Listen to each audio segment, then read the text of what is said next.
Ayrton Senna refused to be questioned here as he on his sixth pole position, but Gerhard Berger, first time the Ferrari's been on the front row this year. Why here in Detroit? Because I think we was a little bit lucky yesterday, and the car is not too bad, and everything was going well. Today the track is going to break up badly. It did yesterday afternoon. What's that going to do to this race? It will be very, very difficult. If you make a mistake and you run off line, you will have an accident, and a lot of people will have an accident. I hope I'm not. Well, we certainly hope you're not too. Good luck to you, Gerhard Berger, this afternoon. And now with Chris Economaki is Thierry Boutsen, the first of the normally aspirated cars. Well, here's the Belgian star driver, Thierry Boutsen, your furthest forward starting place, Terry. One of only 3 men to finish all the Grand Prix. You're looking forward to a big day, but Edsel Ford is here. How many of the front offices here, Edsel? We're all here today, Chris. Everybody from the chairman on down. Okay, what about the pressure you feel, Terry, because of all the Ford people here? I feel no pressure at all from them. They're very nice people. I like to drive for them, and it's a pleasure for me to be here. You confident about the car on the track? Yeah, the car was very good in qualifying, very good this morning again, so I feel very confident in it. But it's a long race, very long race, very difficult.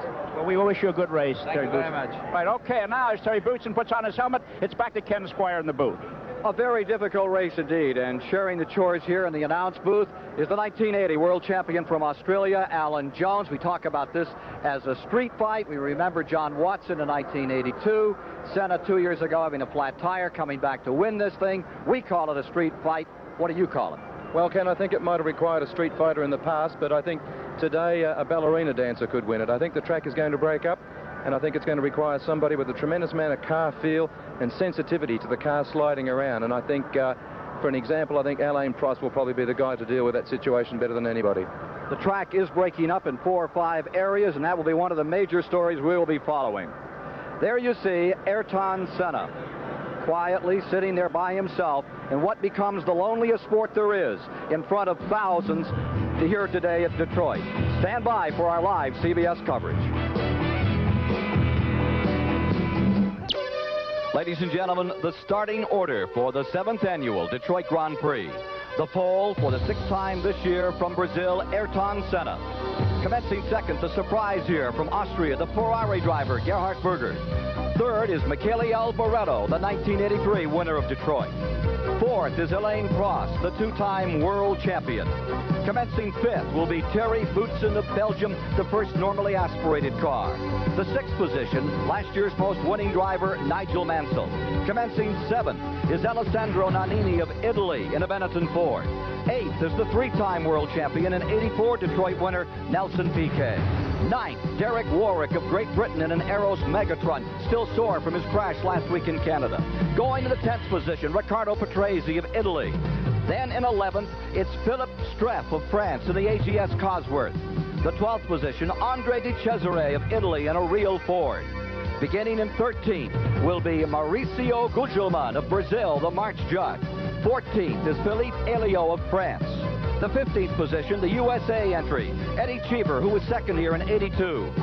16th is Pierluigi Martini of Italy. And 17th, Dr. Jonathan Palmer in the Tyrrell from Great Britain. The 18th position is Stefan Johansson of Sweden in the Ligier. 19th is Stefano Modena of Italy, the Eurobrunn Ford. At 39, he's the oldest driver in the field, starting 20th, René Arnoux. 21st is 24-year-old Alex Coffey of Italy.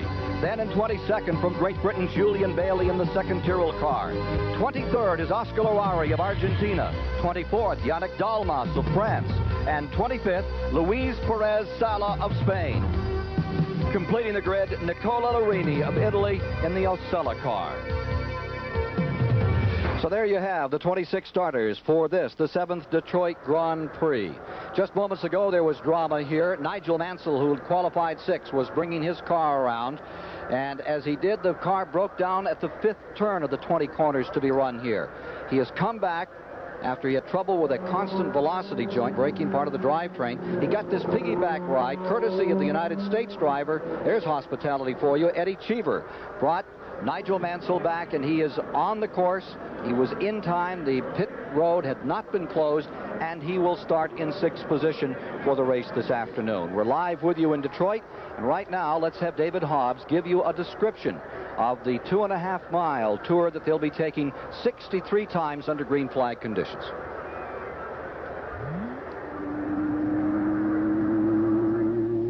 So come with us as we go on an exploratory lap of the downtown Detroit Grand Prix circuit, out onto Riverfront Drive from the pit lane into the newly resurfaced turns 1 and 2. A difficult complex, this, very long, with a bit of a dip at the end, but nicely resurfaced, and it's made it a lot smoother for the drivers, but the heat has caused some problem yesterday in qualifying, and today we may see some track breaking up.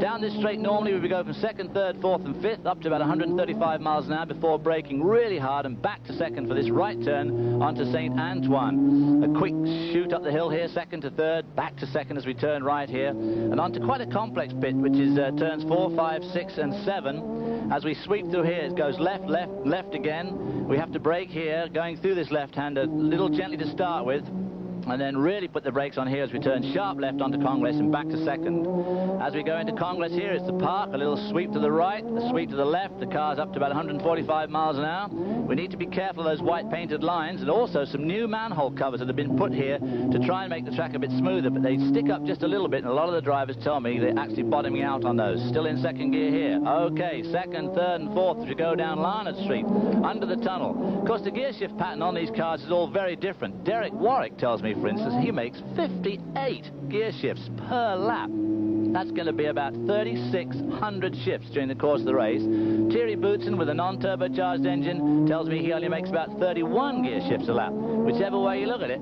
it's a lot of gear shifting going on this afternoon. Down to Washington Street. This is a very slow corner. 2nd for some cars, obviously for Derek Warwick, 1st gear. Up to 2nd. Down the tunnel here on this Washington. Under the tunnel here, a little tunnel. Still 2nd, 3rd for Derek Warwick, probably up to 4th here. Back to 1st as they turn onto Atwater and prepare to go under the tunnel. 1st, 2nd, 3rd, 4th, 5th, and even 6th as they speed through the darkness of the tunnel here, burst out into the bright sunshine, more manhole covers, but some nice new surface today. But what's it going to be like later on today as we turn right, left, back onto the Riverfront Drive here. Accelerate up to the gears again, approaching the chicane. The trickiest corner here has caught out 3 cars this weekend already. Up the curb there, bounce off that curb too hard, throws you to the other curb and back into the guardrail. The lead cars will be doing 155, 160 miles an hour as they go down the straight here at this 20-turn, very difficult downtown course here in Detroit. Just about ready for the first lap. That is the formation lap. There you see Senna on the pole, as he has been in every previous Formula One race this year. Formation lap about to begin. Nigel Mansell is in his backup car at the present time, and he is pulled out to start in that 6th position for which he qualified. Here's David Hobbs. You know, the absolute picture of concentration as he prepares to take this formation lap. He goes away. He's got a little check. Of course, the Formula One standing start.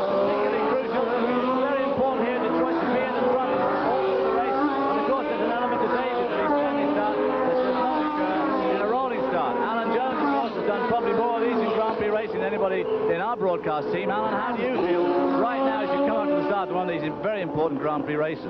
Well, David, you're obviously doing last-minute checks, making sure all the temperatures of the car are okay. In Senna's situation, it's crucial he doesn't get to the pole position too quick. In other words, if he hurries around the circuit and arrives there much before anybody else, he's going to be sitting there revving his car up, and that'll cause it to overheat. So it's important that he keeps the pace down a bit. How's Nigel Mansell doing after having this problem moments ago?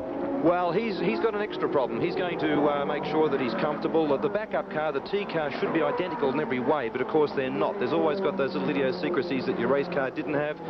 So he's probably using this particular formula lap to formation lap just to get himself well and truly in one with the car that he's had to hop into. In 1984, this start was overly dramatic. You'll recall that Piquet and Mansell had this incident after they came off the standing start. The only form of sport except in Formula Atlantic where they have the standing start. 4 cars were damaged. We had to stop the race for some 35 to 40 minutes before we were able to reconvene the activity that year. Nigel Mansell having a problem early on today, but he is back and in the field. Now, the cars have been rebuilt over the years, and they are much stronger. And if you don't believe it, take a look at what happened in Mexico 2 weeks ago. That's Philippe Alliot. He had trouble and the car hit the inside wall and turned over. Look at this damage. You can believe that this car was repaired overnight, and he started the race the next day. A testament to the construction and the materials used in today's Formula One cars. What about the tires here today, Chris? I understand that after the Formula V race this morning, there is real concern about this course. That's right. There was the Trans Am cars, the heavy sedans, dug a lot of holes in the course yesterday. There was some quick patching put on during the night, and the Super Vs of this morning scuffed that off, and now they're concerned. As of yesterday, there were no tire changes planned, and now they're concerned that they're going to have to stop for tires. The most dramatic moment about to come up in every previous race this year, with the exception of the last one in Canada, it has been at the start that the race has been decided. Alan Jones, where do you want your mind? How do you want to be thinking? What about as we get down to a start? Well, you want very much an open mind, because what you're looking for is open spaces when they present themselves. So you've really got to play the start by ear. I mean, you can make all the plans in the world, but once that green light comes on, there could be situations that present themselves to you in a split-second situation, and you've got to be prepared to take them. In some of those pictures, you can see that cement patching on the various turns around the course, which we haven't seen previously. They resurfaced a lot of this track. Field coming online, preparing for the start. Roland Brunselred of Belgium will be the official starter. He has the mechanism in his hand. After all cars come to a complete rest, 4-second hold, and then between 4 and 7, they'll turn them loose, like sending the horses out of a gate at a thoroughbred meet here in the United States. The starting flag is no longer used. Incidentally, this track has 48 manhole covers on it. Some of the drivers try to miss those. That'll really make your teeth chatter. All right, field in position now for the start. Each car 8 meters apart, and we are just about set for the 7th annual Detroit Grand Prix. Live here on CBS today. There you see Ferrari, the red car on the outside, McLaren, which has won every race, and Senna, who has sat on every pole this year. The brilliant Brazilian, thousands of Brazilians here in the Michigan area flocking this track to see if he can win for the 3rd time. The light is green and on the brake. It is even and now drawing slightly up front. No, I thought for a moment Berger had it. Well, it was a nice start there. It was close going for a moment, but the McLaren nudged the Ferrari. Actually, Berger got the better start, but that's the whole reason you fight for pole position, because it's a staggered grid, and even though Berger did a better start, Senna was able to keep that inside line for the first turn. Jam session here as they come on to St. Antoine after that big horseshoe corner, which they'll be taking at 120, 130 miles per hour. Underway, the Detroit Grand Prix, 7th time, and McLaren is out in front. And Ayrton Senna da Silva of Brazil, who has won this race for the last 2 years, is commanding the event in the first lap. Well, in the past, these McLarens have just not only taken the lead at the outset, but pulled away and outdistanced. Let's see if the Ferrari can hang in there. Berger is running second. The red Ferrari of Alboreto is in third. And there you see Terry Boutsen in the normally aspirated car running in fourth. Remember that the last time a normally aspirated car defeated the turbos was here in Detroit when Michele Alboreto did it for Tyrrell. 5 years ago, and there's high hopes for these normally aspirated cars. As the race goes on, they'll get a lot lighter. Each time a car goes around this track, it becomes 4 1/10 pounds lighter than it did last time. That's how much fuel they burn per lap. By Cobo Hall, now under the Joe Louis Arena. Here they are coming for the Atwater Tunnel. There you see Terry Boutsen Chris was talking with just moments ago, now in fourth in our live coverage, covered by 34 countries around the nation today, this great racing classic. Actually, Terry Boutsen's had a fantastic start, and he's doing extremely well, and I think that if the circuit does break up, which I'm sure it will, this will favour the normally aspirated cars. Now, we are at the chicane. They are directly in front of us here, and there you see them across the line, with Ferrari running in second and third, followed in fourth place by the Benetton, and then back in the fifth spot, Alain Prost. And there's the onboard camera that is riding with Gugelman, the young Brazilian driver, and he's washing his own lens here as he goes into that big sweeping first turn. And they call it, there you see a patch right there, Chris, which will cause problems before the day is over. They expect that to dig up a little bit and create problems, particularly for the turbo cars. When that power hits there, the wheels will start spinning. And that's what the tire people are concerned about. The tires starting to spin and wearing out and getting hot. As I said earlier, they expected to have a trouble-free day from a tire standpoint, but now they're looking to change. Here they are coming on to Congress. You're traveling about 120 miles per hour here, right by the Crane Communications building. Here's David Hobbs. Well, already we see the results of this Detroit Grand Prix. Jonathan Palmer's already had this car into the wall. He's knocked the front wing off. It looks like he bent his left front wheel, then changing the nose, putting a new nose, 2 new wings on. They changed the left front tire already. The rim was bent. Let's hope it hasn't bent the suspension on the car. Jonathan Palmer already now incredibly frustrated. The car getting very hot here in the pit, starting to spew water out the back. If he stays here much longer, he'll lose too much water. The engine will overheat because they rely on the passage through the air to keep these cars cool. No fans on these cars. And if he stays here much longer, it's going to overheat badly. There he goes. David, I think we're having a full course caution. I just saw the pace car out. Leaves the pitch pretty disgusted. David, I think we may be having a full course caution here. The pace car just came by. There you see the leader, which is Prost, and right behind him comes Berger, and Berger has closed up a bit of recent. And there you see a change of positions, I believe. Prost has moved around Boutsen, so the McLarens are now running first and fourth. Senna in the lead, Prost now in fourth, and sandwiched in between are the 2 Ferraris. Boutsen dropping to 5th. Nannini has moved up a spot into 6th. Mansell is back in the 7th position. Derek Warwick is in 8th. Patrese 9th. And Nelson Piquet, the 84 winner, defending world champion, is back in 10th. Well, the Ferrari is putting the pressure on Ayrton Senna. There's only a few car lengths separating them there. Mr. Berger is up for this one today. Senna going for his 3rd win of the season. Here you see Berger closing once again. Been some time since Berger has tasted victory. That's right. He's a 3-time winner in the series. His first victory came in Mexico 2 years ago, and it launched him into the Ferrari team.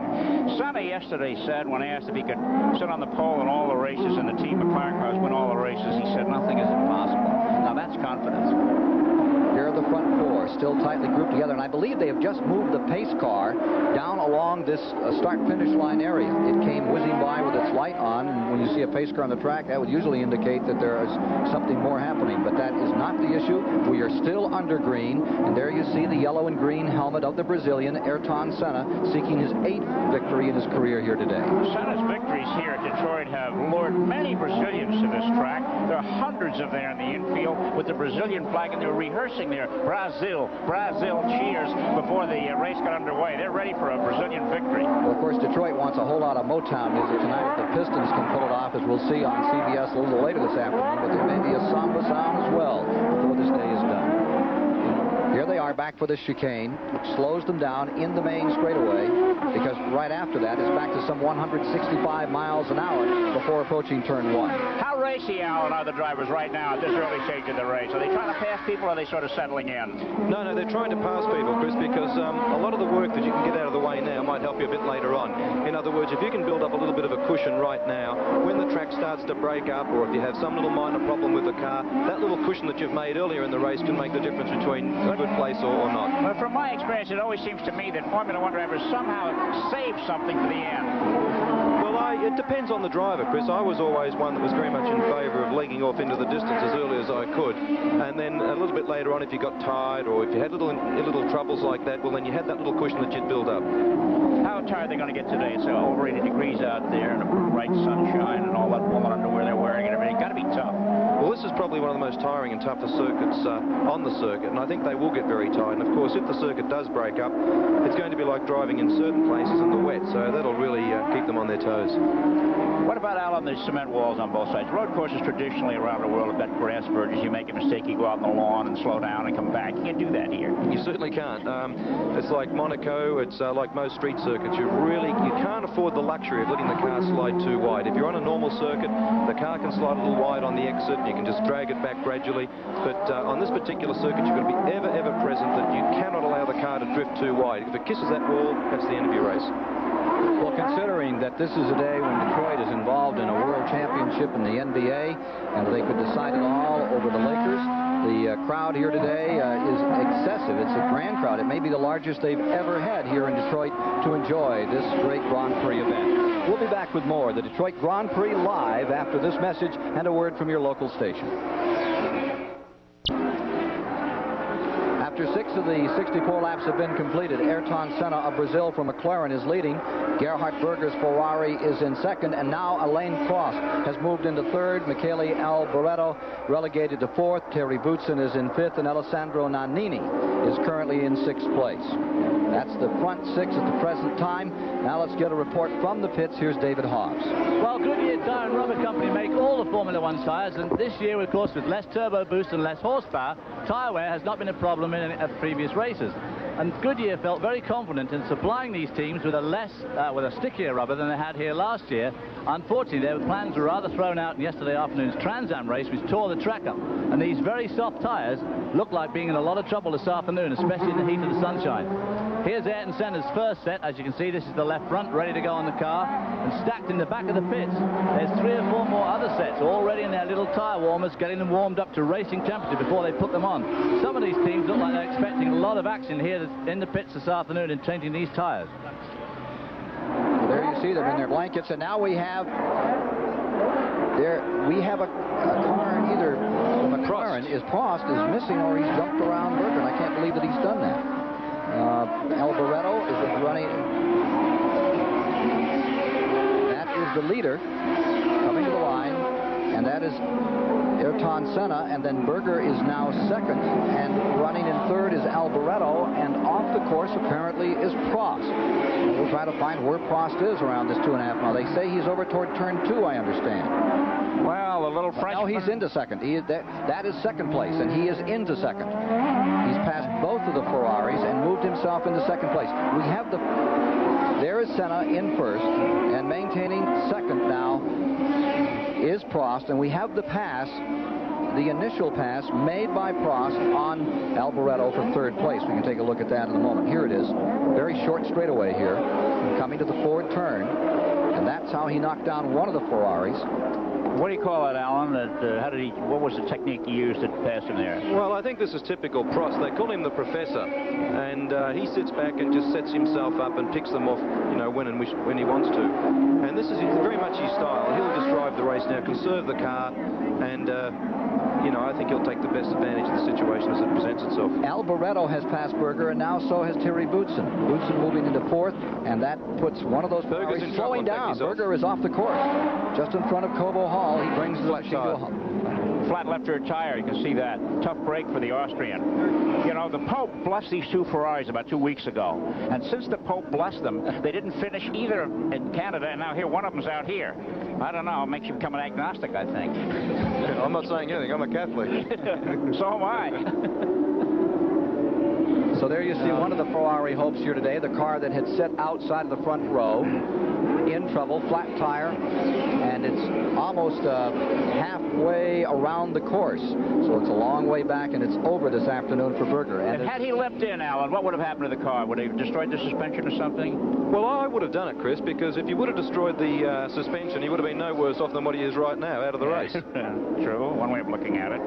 So there you see Senna in first, Prost now in second, and a lone Ferrari in third, with Thierry Boutsen now maintaining fourth. You know, Prost, for a guy who admittedly hates this place, says one of the worst tracks on the circuit. He's doing a beautiful job out there. I think he's driving very much to the conditions, as I said before. He's in a superior car engine combination. He knows that if he sits where he is now and just paces himself and keeps his teammate in sight, he can always make that attack a little bit later on if need be. Chris, you've been to every Formula One race this year. Has there been ever an issue on tires prior to this race? No, the big issue at the beginning of the season was fuel. Look at this. Boutsen coming up for third place, and he is around Alboreto. So now we have a normally aspirated car charging back into the third position. That is the Benetton Ford. Well, that's interesting. You know, all those Ford people up there in their veranda cheering them on. And one of the things that it's really interesting, they have a telemetry screen in the hospitality suite, and they can see when he shifts gears, if he over revs, and what the oil pressure is. All the technical details are in there with the hors d'oeuvres and the champagne. Look at Alessandro Nannini also trying to get in here for passes. They go through the Atwater Bridge with sparks flickering off the bottom of the cars as they are at full weight. And we have one car down, one of the Minardi's had problems. No, that's Larini in the Osella. Car number 21 calls it an afternoon. It started dead last. Nicola Larini in the Osella car is out of competition. Alan, these Boutsen and Nannini, their cars are 80 pounds lighter than the turbo cars. Big difference here, big plus? It certainly is, because on a circuit where you're stopping and starting, that takes energy, that takes horsepower. To come from, say, 150 miles, 60 mile an hour down to 30 mile an hour and then back up again, that is energy. Although we've got yellow flags waving at the moment. Oh, that's for the parked car. So, yes, the lighter the car, obviously, the better the power-weight ratio is. Well, it looks like Thierry Boutsen is doing a great job here. He's breathing down the rear wing of Michele-Alboreto. And there you see the Williams car. Nigel Mansell getting into the thick of it here, too. He's pulling himself back up through. Had a couple of 5th and 6th in this race. So this has been one of the better Formula One races of the year so far, believe me. We've got tight going here, passing. Senna, of course, out in front. And we'll wonder if Alain Prost, when he catches up to him, if he'll fight with him or not. It's interesting. The team manager said they're not under orders, and they won't be if they behave. But if they misbehave, look at this. Oh, another hit. And there goes the Ferrari looping about. Did he hurt the Boutsen car, do you think, Alan? I think that was the Nannini car, I think, Chris. It may well have dented one of the steering rods. The problem with touching a car like that, the front suspension is probably the most fragile, and the steering rod on the right-hand side could have been. Here we have another look at it. You can tell us now, perhaps. Yeah, that was Nannini back there. And that's really cutting across your bow there.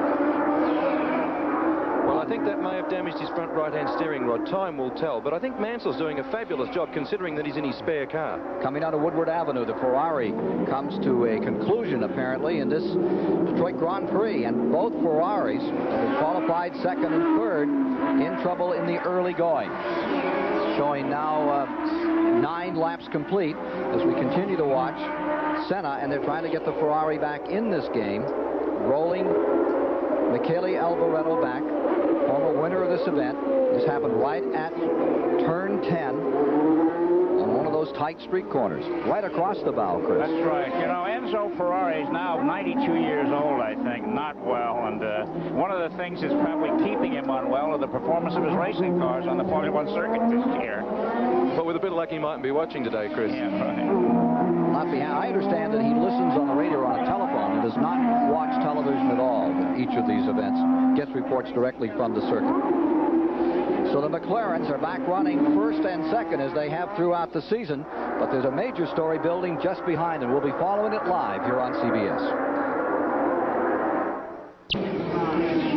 In Detroit, it is this man, Ayrton Senna, seeking his 3rd straight Detroit Grand Prix victory. Out in front with a comfortable margin over the 2nd place car from his own team, the McLaren. And that car of Alain Prost is running at a good clip now and is beginning to gather back a little ground from Ayrton Senna. The president will get an interval for you momentarily. Thierry Boutsen, the Tyrrell, is now in 3rd spot. Nelson Piquet, they say, is having a bit of a problem back in 10th position. Here they are through the chicane. Let's get an interval right there. There's the 1st place car. And Prost arrives at the start line by that much difference. So 1st to 2nd is same old story here, Chris. You know, it's interesting. Senna won last year by using his head. He wouldn't wear out his tires. And I'm wondering if he's going to slow down a little bit before too much time goes by so we can finish on the original set. That was the point you were making earlier, Alan. That's right. I also noticed that Alboreto's back in the race, and it'll be interesting to see whether he was actually push-started or not. I noticed that when they were pulling him back off the circuit, there was a few marshals behind the car. Yeah. If indeed he was push-started, it could very well disqualify him from the race. Boy, they have a lot of rules and regulations in Formula, don't they? Too many. Right. Well, you see Thierry Boutsen, and there is Alessandro Nannini as the Benettons continue to do very, very well here today, running in 3rd and 4th position. McLarens are running 1, 2, and the Fords are running 3, 4, with the Williams Judd in 5th, his teammate Patrese in 6th, and Derek Warwick in 7th for the Arrows team. De Cesare is running 8th, 9th is Streif, and 10th is Piquet. You know, there were 8 turbos in the lineup and 18 normally aspirated cars, and the turbos are 1st and 2nd, and the next turbo is way back in 7th place. Well, they've been trying to match them together, and next year no turbos. This is the last year that we'll see turbos in Formula One competition. I'm tired of turbos. Are you really? Yeah, I really. It bothers me they're going to take them out of this thing. I mean, if this is supposed to be the state of the art, 40% of the cars being produced are turbo-powered, and we're back to... Well, that was the original intent, but now I think Detroit and Japan and all the companies are tired. They ever heard of the word turbo. They're expensive, and they give a lot of trouble. Here you see Thierry Boutsen, the 3rd place car. Benetton Ford. Boutsen, who's had a couple of second place finishes, the most recent at San Marino. And here is Ayrton Senna, the leader. He win number 8 today. Boy, he is fast. And there's a total difference in style between he and his teammate Prost. Prost has said back before the season began, when he won 29 Grand Prix as he had at that time, Yeah, you can't always find the same motivation as someone who has won 7, and sometimes that works to your... It's so, right, it's so scientific, and there's so much business. The sporting side of Formula One racing is the minimal part of it. Alan, when you were driving, did you find that as the technology got more sophisticated, the fun started to go away? It certainly did out of the cockpit, Chris, and there is, there's many variations out of the cockpit, but I think to the credit of these drivers, when that green light goes on, all that goes out the window. It becomes a sport again. You think so, huh? Oh, yeah. The big news in Formula One racing this year has been the utter domination of this McLaren team. How have they done it? Is it luck or is it skill? And will it ever end? There's no definitive answer to these questions, but that didn't stop old Chris Economaki from poking his head into the McLaren pits to see what he could see and find out. The paparazzi loves Frenchman Alain Prost and Brazilian Ayrton Senna, the Team McLaren teammates. But in their dedication to a good photo, they overlooked an equally compelling story: the hard work needed to get their cars just right for the Grand Prix. Over the 2 preliminary days, there are only 4 opportunities to go on the track and test. And during those sessions, the work of the pit crews are essential. Team McLaren has 3 cars at its disposal, dialed in at different settings depending on track, engine conditions, and driver taste. Thus, the first order of business is to find out which setting is best for Detroit streets. So, after a quick preliminary go-around, readings are taken. Then, more practice laps. Analyses are made. More practice laps. And finally, all 3 cars are dialed in similarly. What can you do to a car? Just about anything you like. We're concerned about all aspects of the car, the total car, but it can be a bit awkward with street circuits with touching the walls, braking, suspension, things like that. One of the reasons the McLarens are so successful is that Honda-trained mechanics, 11 of them, are part of the team, utilize space-age telemetry, the ability of the car's onboard computer to talk to the pit-side computer while the car is speeding around the track. These readings are critical in determining optimum settings for top performance. What do the computer readings provide? See for yourself. We have emission control, fuel control, and air temperature control. So there are many controls. Does Alain Prost just sit back and enjoy the good life while all this hard work goes on around him? No. He asked for a front spring change, which limited his front suspension travel. A change in the computer chip in the electronic engine management system also came to his assistance. The result of all this work increased the car's speed almost a half mile an hour. Good enough for Prost and Team McLaren to remain good enough. What do you tell the crew that the computer cannot tell the crew? You know, it's mainly a confirmation of what the computer said. And sometimes the computer can't tell, you know, if, for example, we have a hesitation problem in the engine in very low-speed corners. That's one example, but we have many examples. Alain Prost now in second and 8 seconds over the third-place car, and his teammate has a 9-second advantage over Prost as Senna continues to lead. There are the Constructor Cup point standings after the first 5 races of the year, and the old McLaren-Honda team looks like they're going to do it for the 4th time. You know, that's one of the big differences in Formula One from American IndyCar racing is you can't buy a car and race it. You have to make it. When you say the constructor standing, each of these cars are made by the people that enter them. There are some companies that make them, but then only one person can use them, one team can use them. So each one of these cars reflects the original thinking of that team. 84 mile an hour average thus far on Senna. Do you think he's gambling his tires too much here? I don't think so. I think what he may have done is what I said before, build up a nice lead, and if need be now, he can come back. I mean, he's going to be told both over the radio and in pit signals exactly where he stands in relation to Prost. So if he, say, for instance, got an 8-second lead, he can just hold that. If it needs to speed up, he will, or whatever. He's in a nice position. There you see one of the Ligiers, and almost collecting a piece of Alex Coffey's car there. The Ligiers had a terrible year and qualified pretty well for this race with Stefan Johansson and Arnoux. Well, they came up with a radical design. The engine's in the middle of the fuel tanks, and it's unfortunate for Ligier. They're going to have to build a different car for next year, but they're going to have a different engine too. So next year's going to be great in Formula One with all the new engines and a lot of manufacturers coming in that aren't in this year. Mr. Bennettson about to overlap one of the Minardi cars coming back into the chicane area. One of the stories Ferraris around Detroit this weekend, of course. Renault coming back, and presumably for the Williams team next year, Chris. Well, that's Alan's old team. I think Williams is expected to have a V10 Renault engine.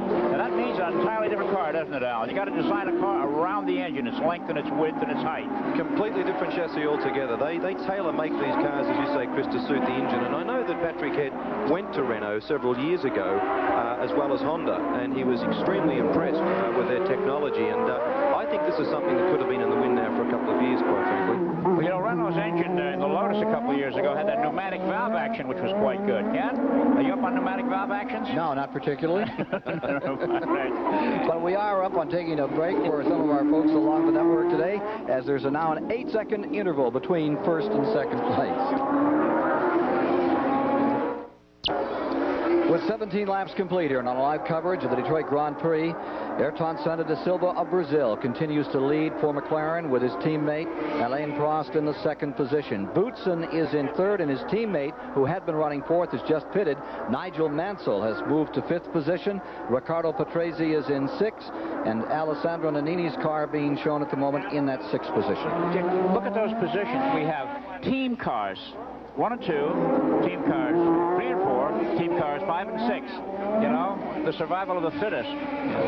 Further back in the field is a good scrap developing for 10th place. And in that position, Nelson Piquet is holding 10th, and Guzman, the Brazilian in the March, is closed up behind him and is giving him a pretty good tussle here this afternoon. I think they have the biggest crowd in the history of the Detroit Grand Prix. We wonder if the announcement that this track will no longer be used contributed to a larger turnout than ordinary here. There you see Piquet in the number 1 car. I'm wondering whether Nannini's pit stop was a result of that touch with the Ferrari, or whether he's actually been in for tyres. It'll be an interesting thing to find out. Here's Eddie Cheever in the Arrows Megatron, the man who finished second the first year they ran this race with the U.S. colors, helmet, sitting on pit road. And he's been in previously. Tough break for Eddie, being an American. He always wants to do well here in his home Grand Prix, and here's trouble for him. You know, it's one of the only 4-cylinder turbo cars in the race. It'll be interesting to see what engine this team comes up with next year, because they've got their chassis working and the team performing extremely well. Eddie Cheever's been doing some outstanding work with Jaguar this year in the International Motorsports Association Series. That chassis that Eddie's in, by the way, is a logical development of the Carl Haas Lola car that I drove here in '86, and that was going to be the 88 or 87, 88 car if that team would have continued. I see. That's interesting. Ayrton Senna staying well in front. Advantage about 8 seconds. It had been 9, 9.5. And Prost has closed up just a bit on him, but Senna, at the moment, has this race in hand. It makes it look easy, you know. When the car's working right, you got a driver that knows the track and knows how to go around. And Derek Warwick is just headed for the pit, so the Arrows team is in trouble. But it's to watch Senna. He's so dedicated. Bernie Ecclestone said at breakfast the other morning that that Alain Prost is half a second faster than any other driver on the track, and Ayrton Senna's half a second faster than Prost. He's just truly fit. Al, what does it make a driver fast? Is it bravura? Is it ability? Is it attitude? What is it? All of those things, Chris. I think that your attitude, you need a certain amount of natural talent, balance, aggression. I think you definitely have to have a certain amount of aggression. Single-mindedness. He has all those things. David Hobbs right now has a report. You were reporting earlier on what it takes for the big team to make it work here, McLaren. David Hobbs has the other side of the story. Well, of course, another big team down here is the Williams team, the current world champion manufacturers, and their engine is supplied by John Judd, a small team from England. John, what do you subscribe your success in the face of such opposition from people like Honda? I didn't catch it, David. Why do you subscribe your success in the face of such incredible competition from people like Honda? I'd say at the moment we're only successful by having engine available. We can't give it to Honda on technical terms. Why not? Because of money? Basically money, people. They've got tremendous resources, very dedicated people. They're the smartest in the business at the moment. How many people have you got working for you in Rugby, England? 40 about. So you've got about as many people working in the whole factory as Honda have got right here at this race? That'll be fair comment, I reckon, yeah. And yet, in face of that, you've got the world champion Formula One team, Williams, and also the current IndyCar champion, Bobby Rahal, all use Judd engines, right? Yeah, that's right. Yeah, I think we'll put a reasonable show up this year, I think, and we hope to improve next year. Well, I think there's a guy who should feel pretty proud of himself. 2 national champions at his disposal, and Ken's got more about the race up in the booth. And more about that Judd story, for as you were talking with him, we can see Nigel Mansell retiring the spare car and walking away from the Detroit Grand Prix. Nigel Mansell, who won 6 races last year and was a contender for the World Championship, does not have a single point this year and won't get one today. 13-time winner, Nigel Mansell, trying to get something going here at Detroit. He's had some good runs and some just desperate luck in this race. A 6th-place finish a year ago, and he's out of it today, and he was almost out of it before the race began when his CV joint broke on him, and he got a free lift, courtesy of Eddie Cheever, back to the pit area and was able to get the reserve car out and get back on the grid before the pit lane was closed. Now that car has come to conclusion 19 laps into the event. How tough is it, Al, emotionally, for a driver who's on top of the world, as Nigel Mansell was last year, to become an also-ran overnight through no fault of your own? Well, it's certainly very character-building, Chris, that's for sure. But I think he's a fairly philosophical sort of a guy. He knows that he hasn't got the engine this year. I mean, there's the old saying, there's no substitute for horsepower. And he knows he hasn't got it this year, but he also knows that on the horizon is possibly that V10 Renault, and so therefore he's just got to look at this year, do the best he can, and build his hopes up for next year. Williams and Benetton are going to be really something to contend with in 1989. So Nigel Mansell has retired from the event. Checking on the attrition thus far, they said they thought this would be a race where there would be few cars finishing. Thus far, 5 cars have retired. Stefan Johansson is out. Gerhard Berger, Larini, Streif, and Mansell is the 5th driver to come out of this 26-car field that began the day. And here we see one of the Ligiers being passed by the leader, Senna, at the chicane, the 20th turn, and then back to the line to complete lap number 20. Well, Terry Boutsen is lying 3rd now. The engine in that car is a derivative of the famed DFV, and the Ford people told me this weekend that their new engine that's supposed to be better will probably not be put into service until late next season. This engine is doing so well now that it'll be the standard bearer for them in 1989. Well, Chris, I think they've learnt their lesson from putting their engines in a bit prematurely. I know that I had a Ford in the back of me in 1986, and whilst it was a lovely little engine, it certainly lacked a bit of horsepower. That had to be a frustrating year for you. Well, turned him into a television commentator. That's how bad things got. The greatest number of victories in a season was done by this team McLaren back in '84 with Prost and Lauda as the drivers. And here is Senna about to put a lap on his countryman Piquet as the boys from Brazil come down under the Larned Street Tunnel. No love lost there. Oh, none. None. There's been some very sharp comments made by Piquet about Senna, questioning Senna's masculinity. He also said that that Nigel Mansell was a blockhead and that his wife was very unattractive. How would you like to have him for a PR problem? Well, you know, I can just see somebody. If these were stock car races and somebody said like that, when that situation was one of them being the wall. He also says that he doesn't mind getting on the rostrum when he gets 3rd, as long as it's Prost that wins and Senna gets 2nd. So there you see Senna currently running in the lead, and it still stays at 9 seconds between 1st and 2nd place. After 21 laps have been completed in our live coverage of the Detroit Grand Prix, Senna remains on the point with teammate Prost in 2nd. Now let's take a look a little further back here. Boutsen in 3rd, Riccardo Patrese is 4th. The Cesare is up to 5th. There's a bit of a surprise. Of course, he qualified once very well here up in the front row. And Gugelmin has come into the 6th position. Now here are the retirements and the rationale for their leaving the race. So we have 21 cars remaining in the event. Stefan Johansson, the first to officially retire, former 2nd place finisher on this course. And this may be the last time that we see this course, as Chris mentioned at the top of the program, that it may be on to Belle Isle next year. Maybe we'll get a look at Belle Isle before the afternoon is over. There's Ayrton Senna out in front, 8 or 9 second advantage over second place. You know, the best year that a team ever had was, what, 84, when Prost and Lotto won the 12 races from McLaren. This could be the year when these red and white colors break that mark. Well, to have one driver win all the pole positions so far, here we are in the middle of June, and no one has come near Ayrton Senna's pole-winning ability. It's truly marked. His pole position here tied him, as you said earlier, with Sterling Moss and Niki Lauda for the most consecutive poles, 6. And at the French Grand Prix next week, a couple of weeks from now, he may set a new record for himself. Quite an achievement for a young driver. Let's talk to one of the men who is now on pit road and wishes very much to be part of this U.S. Grand Prix. Here's David Hobbs with Eddie Cheever. Well, one very disappointed driver, Eddie Cheever, sponsored by USF&G, and the only American in the race. Eddie, what went wrong? I've had a terrible weekend right from the first day we started running here. I don't know. I had problems in practice, and in the race I had an engine problem right from the beginning, and that's really slippery out there. My engine wouldn't pick up, so by not picking up I was getting a lot of wheel spin, and I was just bad from day one. So not a good day for you in the USGP. Now, what about this racetrack? Is it going to be as bad as they say?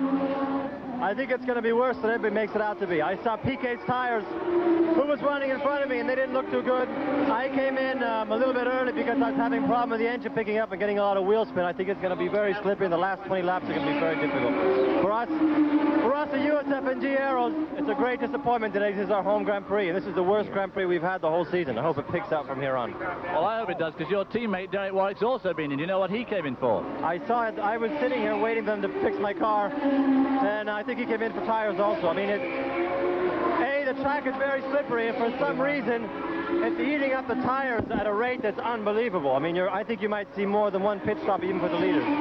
So it looks like we're going to see a lot of action here in the pits this afternoon. A very disappointed American driver here in the USGP. Back to you, Ken and Chris and Alan in the booth. Well, the heavier car is the turbo car by these new restrictions they put in for this year. I wonder how that would make these cars of Senna and Prost fare. Those normally aspirated cars are not that far back at the present time. Thierry Boutsen's car lying third on the field. Well, that's right. I think because the normally aspirated cars are lighter and also a lot more progressive with their power input. These turbo cars not only being heavier, but their power input is a lot more, but a lot more sudden as well. When you put your foot on the accelerator, the turbo comes in, and therefore the wheels have a little bit more of a tendency to spin a little bit more easier than the normally aspirated car. You've got more of a feel through the throttle with the normally aspirated car. With all this Honda people here and all this technology, electronic this and electronic that, haven't they eliminated the turbo lag and that explosive come on of power? They have eliminated it a great deal, but certainly nowhere near as well as a normally aspirated car. Well, we'll be back with more of the Detroit Grand Prix. Don't forget, later this afternoon, it's the NBA, and it could be the finals with Detroit against the Lakers. Be with us for sure. We're with you live at the streets of Detroit for the U.S. Grand Prix, and we're watching Derek Warwick of Great Britain in the Aeros Megatron car, now coming very slowly back into the pit area, and it's been about 3/4 of a lap at this rate, so it looks to be terminal for Derek Warwick this afternoon. Coming up later this afternoon, 3:30, CBS will be taking you to California, and it's Game 6, and it could be the final for the Detroit Pistons. And for the L.A. Lakers, it's a must-win. Bob Stenner, our producer, was talking with Pat Riley this morning. Pat said there are no secrets anymore. He said, we've played 5 games, so there's not a whole lot of strategy here. He says the Pistons are playing their championship game this afternoon, and we, the Lakers, are playing our Game 7. He said, simply, we need our greatest effort ever.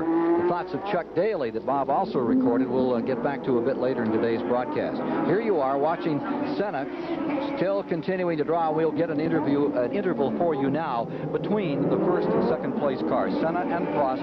McLaren continues to draw a bead on another victory. You know, you talk about the Pistons a moment ago. One of the cars entered here had a big Go Pistons logo on it. Unfortunately, it didn't go fast enough to get into the race, and I hope that isn't a portent of things to come. And the whole city, the atmosphere of it, between the Pistons and this race, there was a great sign that there's a Pistons sign right there.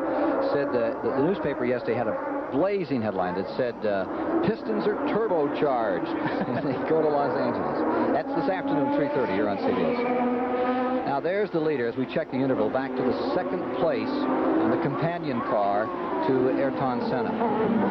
Pretty good margin developing here.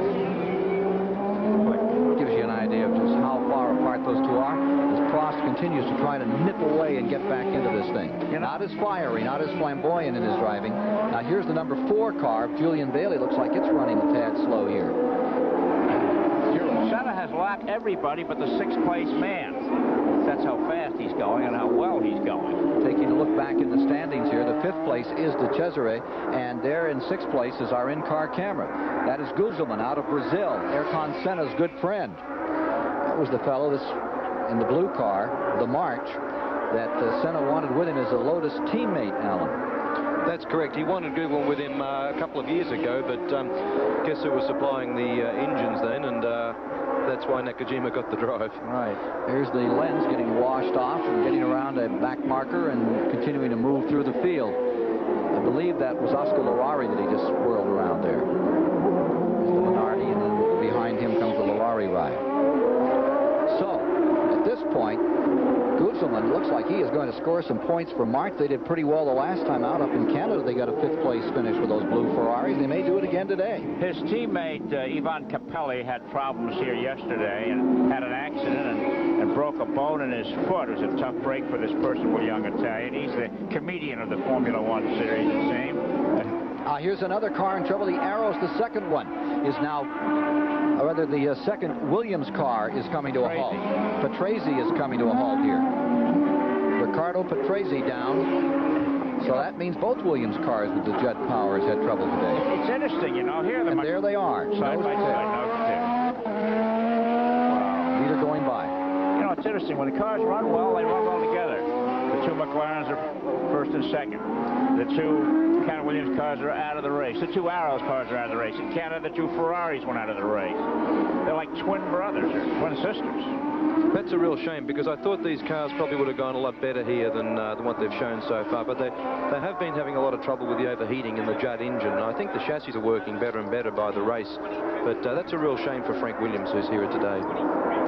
167 start for Ricardo Patrese, and it ends right here exactly where Nigel Mansell's car ended up, within 5-10 feet.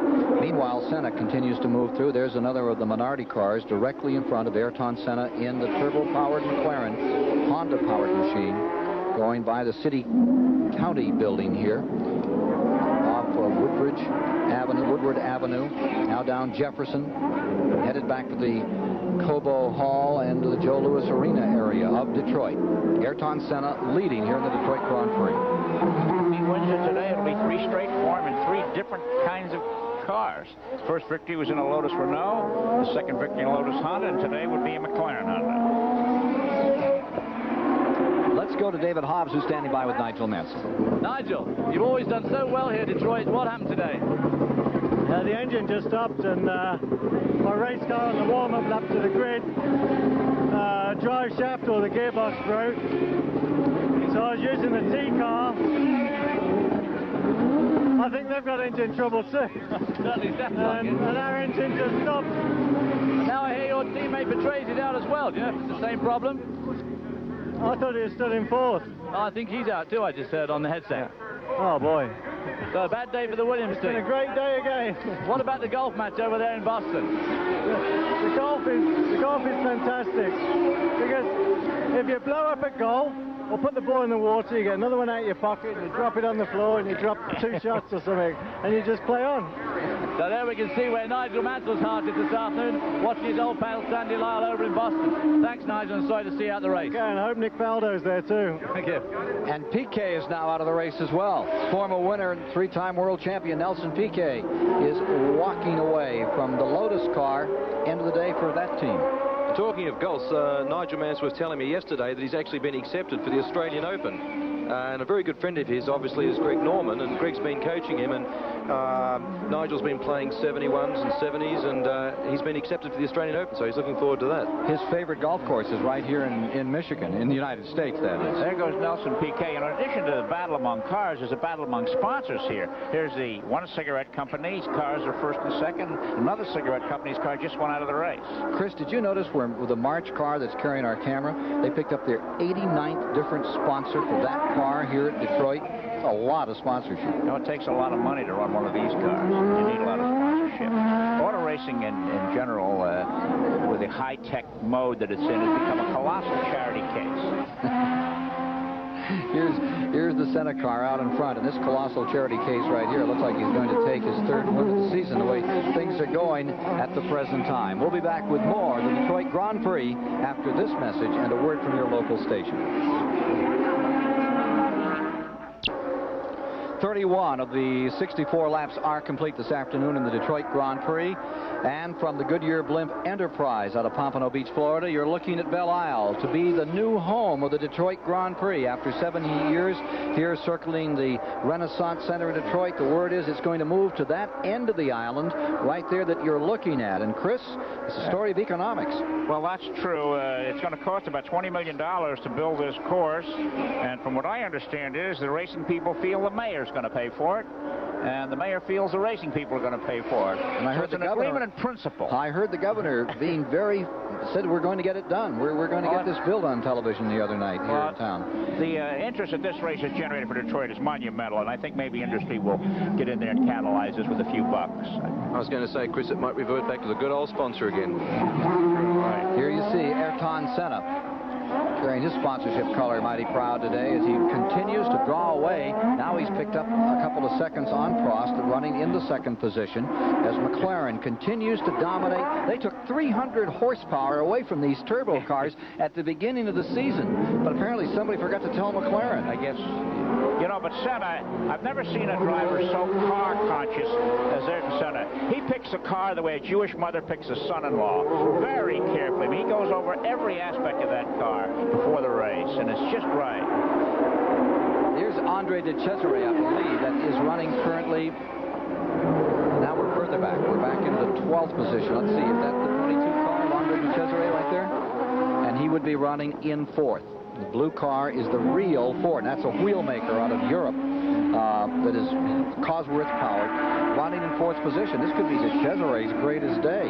He's very famous for hitting every curb and every piece of concrete around this place. He's having an excellent race this afternoon. Well, that's right. I think he owns most of the Detroit circuit. He certainly bought a lot of the concrete section of it. You know, many years ago, there was an Italian driver in this country very famous for hitting things. His name is Mario Andretti. Look where he is today. That's right. Remember when he used to run midgets? That's right. Bang, bang. But they compare Senna with Andretti with all the fire and all the intensity. There's the second place man, Alain Prost. But the one thing they say that Senna may lack is Andretti's sense of humor, that underneath all that heavy intensity, then, here's one in trouble. That's number 3, Palmer. The Tyrrell Ford coming to rest at the Ford turn just underneath the Renaissance Hotel here before they come up to the chicane. Palmer has struck the barrier, finished 6th last week in Canada. Alan? Well, it's interesting to note that's where one of the sections of the circuit was relayed, so whether that's just starting to break up a little bit, which caused that spin or not, time will tell. Now, you saw that cement there, and it was down about 3/4 of an inch when we walked around it last night, drove around it. There are the leaders right behind there, and you see Michele Alboreto now several laps down after he pitted a couple of times. We have 9 cars now retired from the 26 that started the event, and the latest retirees are Piquet and Derek Warwick. There's turns 1 and 2 area, and you can see that cement that was laid into turn number 2. Trans Am cars were here yesterday, and Pete Halsmer won it on the last lap when they had one of those usual finishes. Hurley Haywood won it yesterday after on the last lap Pete Halsmer had set on the pole. They had for Audi a little altercation between Scott Pruitt and Willie T. Ridge that took themselves out of the race, and Hurley Haywood came home first. A lot of the European journalists who watched the race on television said it was one of the best races they'd ever seen. It was quite a contest. The 3,200-pound cars were really beating up the racetrack. There's one of the Williams cars, and there is a racing version of a Skyhook for car number 6. That's the Patrese car. They move it back to a safer place, and Nigel Mansell's car either has been or will be taken the same way off. They have several cranes all around the track to expedite the removal of these 1,100-pound cars should they get in trouble. Ricardo Patrese's car being removed from the course. Nigel Mansell's Williams is out as well. And as we watch Ayrton Senna continue to blaze away out in front. Well, if Senna continues on to the end and Boutsen continues on to the end, they will be the only 2 men in Formula One racing this year that will have finished all the races. Warwick was the 3rd man, and he's out of this one. And the man that Ayrton Senna says is the next great driver is Gugelmin, his Brazilian compatriot that lived with him when he first came into Great Britain and got into Formula One racing. Who do you see as the new talents coming up in Formula One racing, Alan Jones?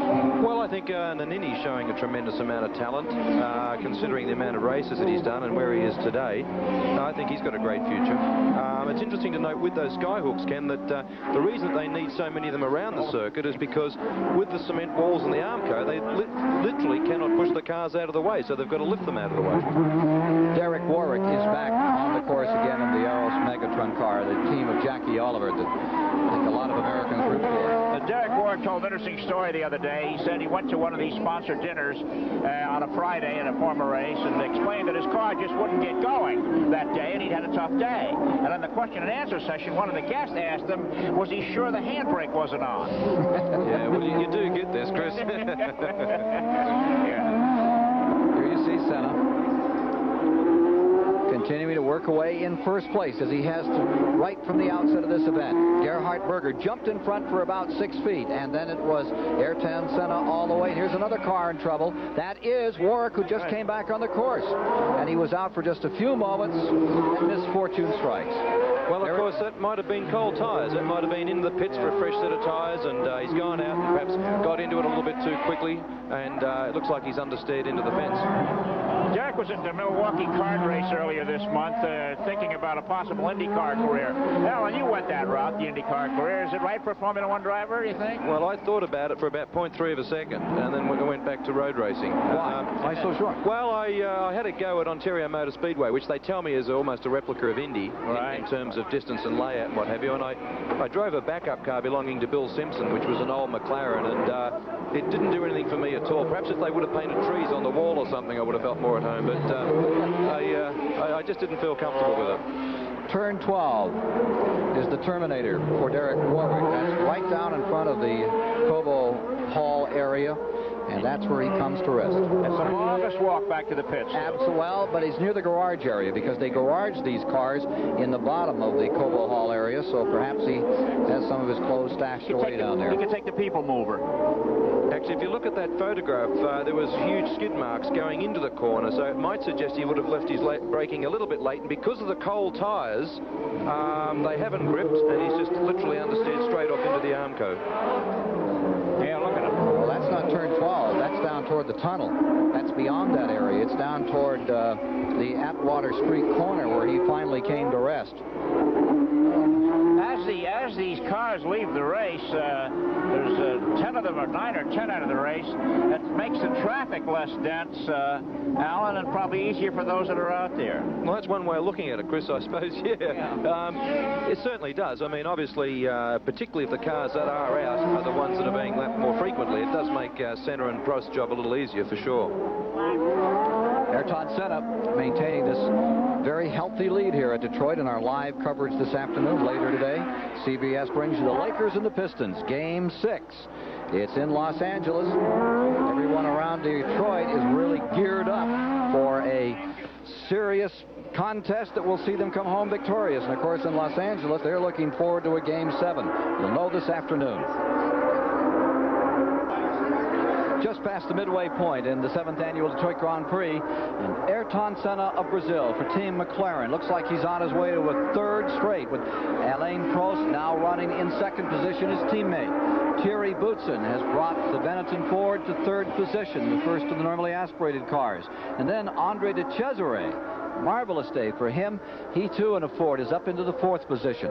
Gugelmin, the Brazilian, is in 5th spot with the March, and it is Pierluigi Martini, the first time that he's had an opportunity to score points. Only 6 cars score points in a Formula One if he can continue at his current pace. Martini was put in that car as a replacement for the Spanish driver, Adrian Campos, who had proved out just too slow for this Ford. Campos had said if he didn't qualify for a race, he would quit. That's what I had heard, and he didn't qualify for the last race. Well, they helped him quit. They fired him. And the in-car camera car is out of it. Gugelmin, who we were just speaking about, having such a good day in the 5th position, is off course. That's a tough break, but he's a nice guy from Brazil. Mauricio. Ayrton Senna's roommate for a while in England when they were coming up through the ranks, and now his car's by the side of the road. So the March is retiring. That had come up into the point position. That would have been the second time they had scored points this season. I think we may have an opportunity to see what happened here.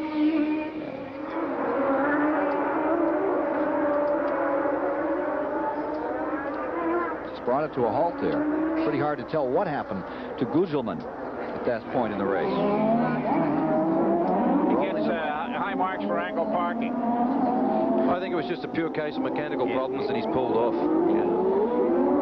So March, which had some pretty good races back in the 70s, early 70s, remember that? They won 2 or 3 races back in those days. They're having problems in IndyCar racing these days with the Lolas doing as well as they are, but they'll come back. It's interesting to watch these cars that do so well, and then a year or two later they're at the bottom of the barrel, and some other cars doing well. And we talked to Mario Andretti about that, and he said it's happened in racing historically, cyclical. One make is on top, Lotus was on top for so many years, and way down, and then come back again. And it never seems to end. And we may be experiencing a record-breaking season with these McLarens, the way things are beginning to shape up. In the first races, nobody can get close to Senna in qualifying, and Senna and Prost once they drop the green flag on the event itself.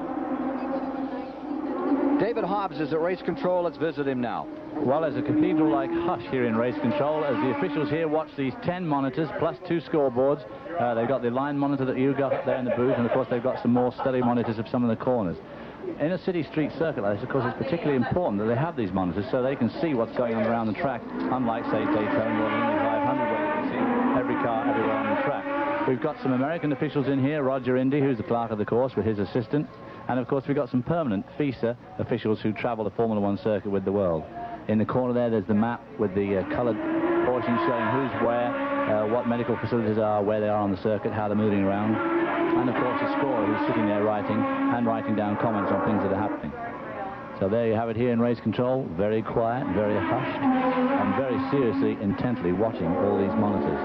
Keeping track of 13 left-handers, 7 right-hand turns here, administrating the entire weekend very well, those people in that control area. You know, it's interesting, members of the local sports car club serve as marshals around the course, and this type of course with 20 turns and a lot of buildings blocking the view require a lot of workers, Here we're taking a look at the interval once again between first and second, between Senna and the number 12 of Alain Prost.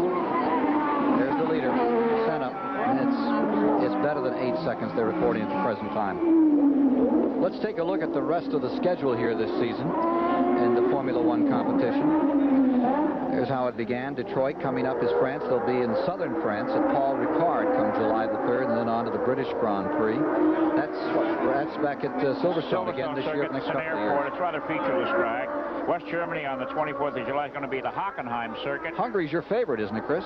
Oh, I love it over there at the Hungaroring. It's a nice circuit. They have great pierogies there. And November 13th, it all comes to conclusion down in Australia, where I understand, Alan, this is the event of the year. Well, it certainly is as regards Adelaide, but I don't think, unlike last year, or certainly the year before, it's going to be the title decider, that's for sure. I think we're going to have that well in advance. Oh, I don't know. I think these two guys are going to start racing for the championship.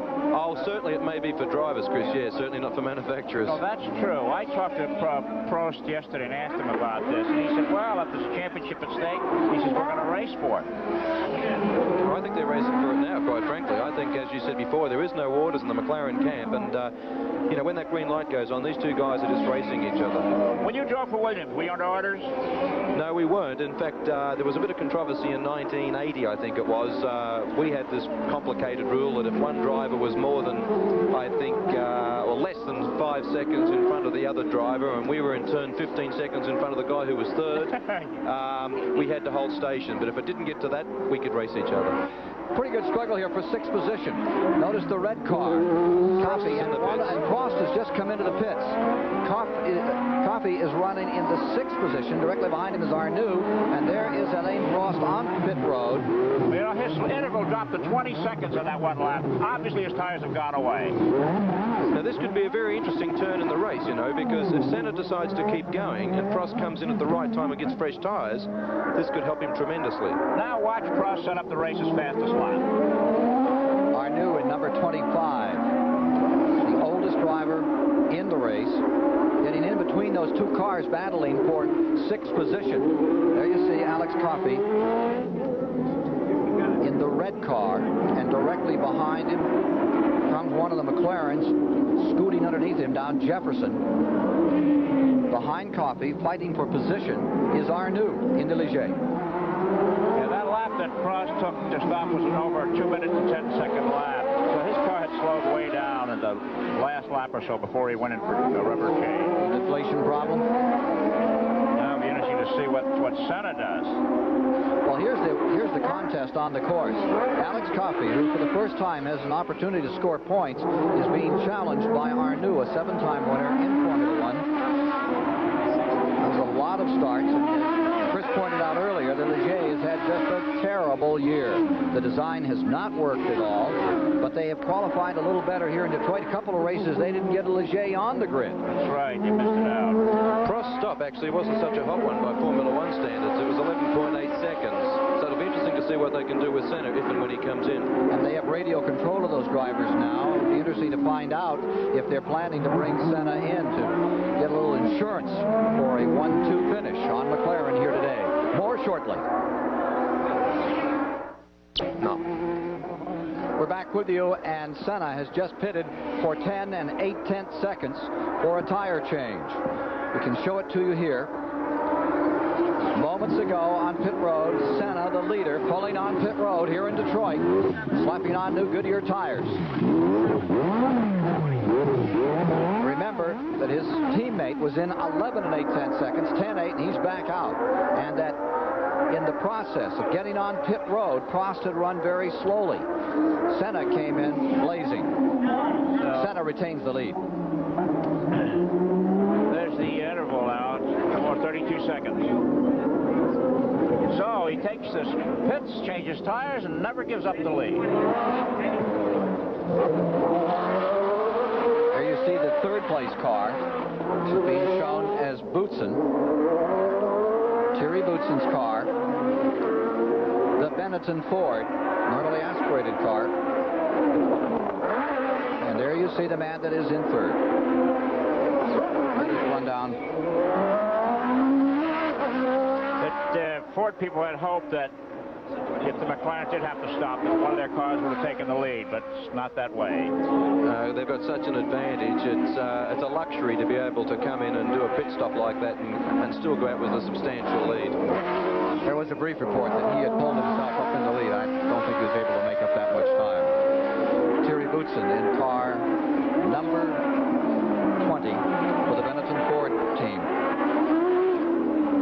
Senna and Prost in Team McLaren. The fastest lap of the race was set by Prost on the 4th lap at 1:44.876.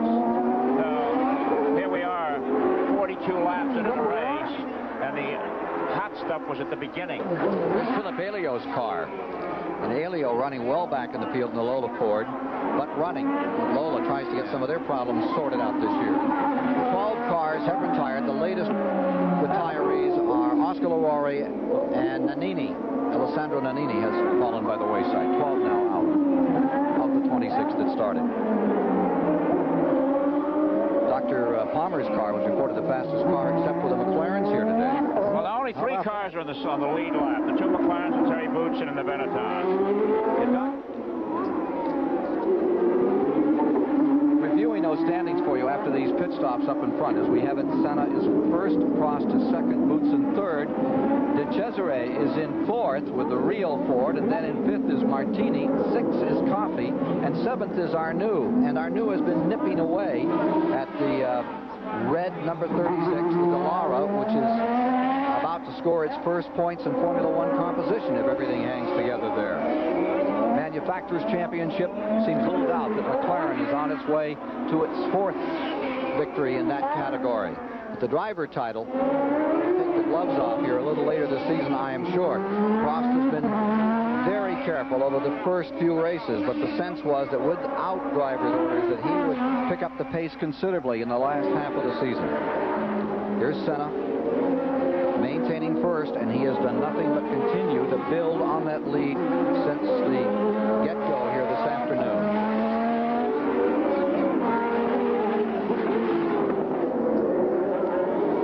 Here they are coming onto Congress, looking a little further back in the field. Palmer's car, Bailey's car,